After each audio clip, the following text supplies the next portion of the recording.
এই ছোট জীবনটি যখন পৃথিবীর আলো দেখেছিল তখন সে ছিল মৃতপ্রায়। একপাশে কুঁকড়ে যাওয়া বরফের মতো ঠান্ডা শরীর। আমরা যখন তাকে প্রথম হাতে তুলে নিই তখন তার নড়াচড়া করার ক্ষমতাটুকুও ছিল না।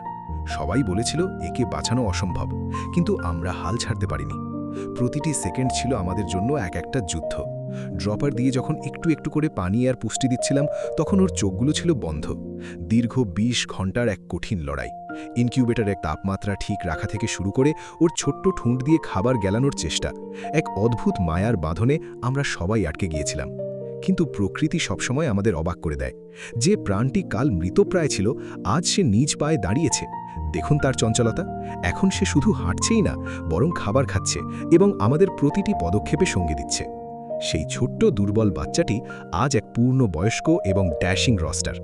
ভালোবাসা আর সামান্য একটু যত্ন যে কতটা শক্তিশালী হতে পারে, এই গল্পটি তার প্রমাণ। আসলে কোনো জীবনই ছোট নয় যদি পাশে দাঁড়ানোর মতো একজন মানুষ থাকে।